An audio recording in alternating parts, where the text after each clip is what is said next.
Okay, so first of all, the indoctrination theory kind of illustrates, again, how committed the fan base is.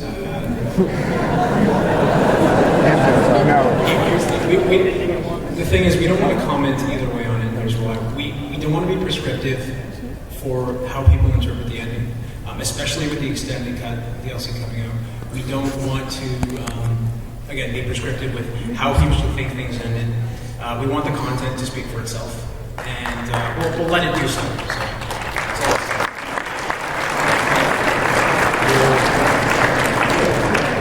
Well, I want to get some of the rest of the team here involved in the panel as well. Alex. Alex is, as I mentioned, a level designer. He's also kind of a fact checker and information buff. And I know you've got some stats and that sort of thing you want to pass out. Absolutely.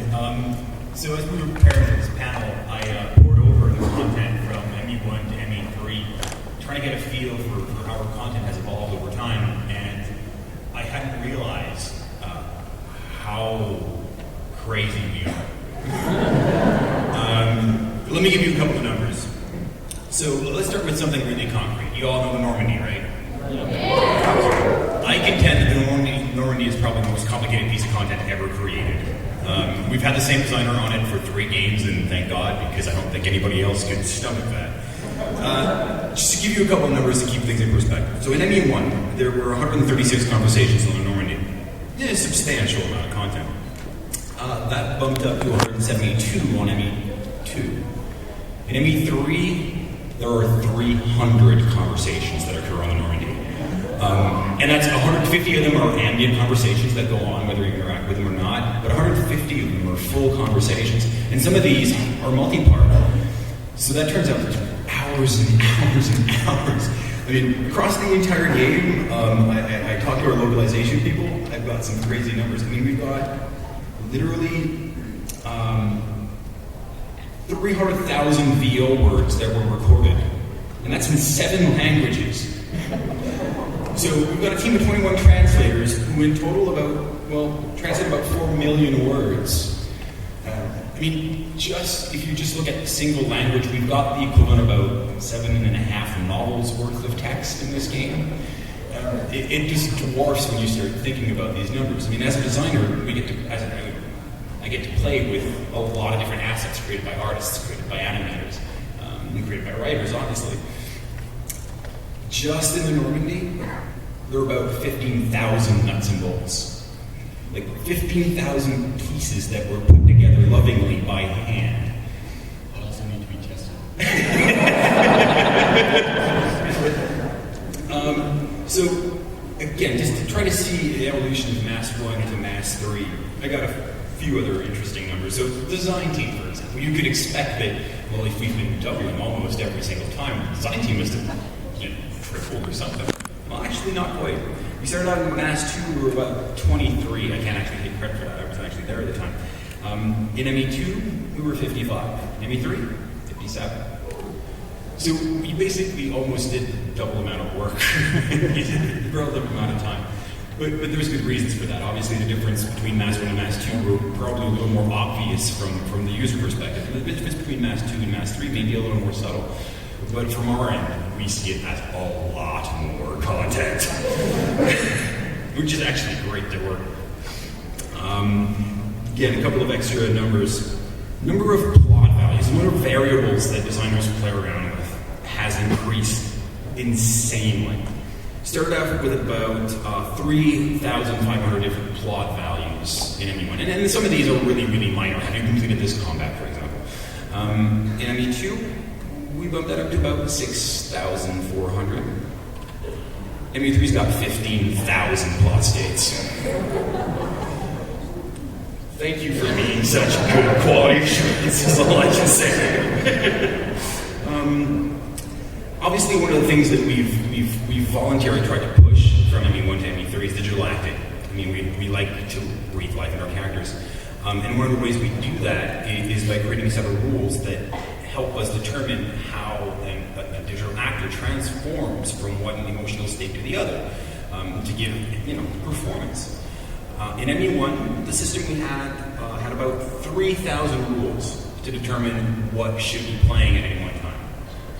In ME2, 5 times as much, 15,000 rules. ME3, 64,000 rules to just handle animation in a digital acting environment. You know, and I might want to add that we kind of created this problem for ourselves. This is what happens when you leave an open-ended game with variable plot states. Each progressive game, you make things infinitely more complicated. And so behind all of these things, Mass Effect 3 was the culmination of all of those plot states, all of those variables, all of those things. And that's partially why we got screwed in the end, really. It was difficult to do, and because of that, we had to work double as hard. So when we had the designers basically, double the team, it's because they were not making double the levels, but because they were making double the content. If you play Mass Effect 3 a number of times, you'll see a number of different things just like Mass Effect 2. Yeah, I think the one thing that I'd like to insist on is that ME3 has probably 3 or 4 times the amount of conditional content that ME2 had. Because we were building on all the choices of ME1 and ME2, we had to painstakingly choose from an immense list of choices. Obviously, we couldn't address every single one. I mean, it's just not feasible. It's not feasible. But I think that with the design team and the writing team, I think we came up with a set of important decisions, and sometimes not the decisions that you expected, which is quite voluntary, to try to make Mass 3 as much your story as it is ours. And I think we were fairly successful in that.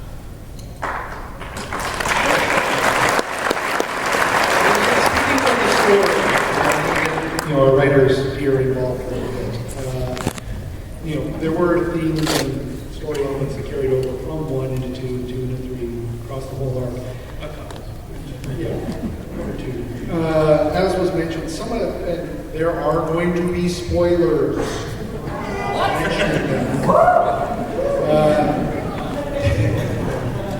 Some of the things that were conspiracies, themes that were discussed. One of them was the challenge of the genophage. Genophage, for those that don't remember, was the disease that essentially rendered Krogans unable to reproduce. If you don't know what the genophage is, you're sitting in the wrong room.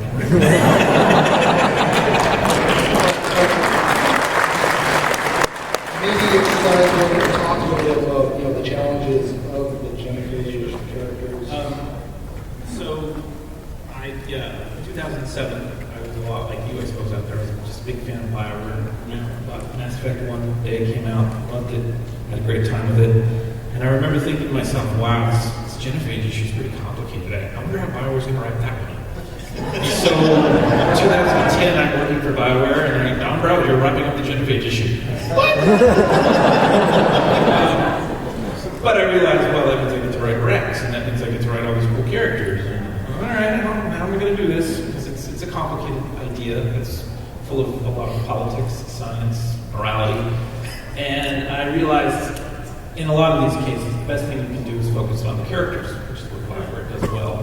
And I felt it was just really a stroke of luck that up to that point, we'd never revealed what female Krogan looked like. It was something of a mystery in the IP. And it just struck me one day, here's the perfect way for the female Krogan to make her entrance. With Eve, as she's known in the game. And we focus it all on her. We make it the cure to the genophage will all be about her character, her hopes and dreams for the Krogan. I wanted to bring that in. So I wrote the mission, and actually Alex helped on the mission. You've all played, I'm sure, with the rest of her on Sirkesh. And we get back to the Normandy. We find out that there's this other side to Krogan. I wanted her to represent, where the males are always about war, violence, war, and more violence.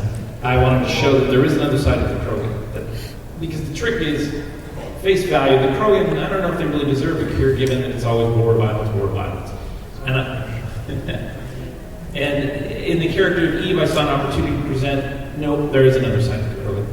They are worth saving. And that's an idea that I wanted to weave in throughout the whole genophage arc.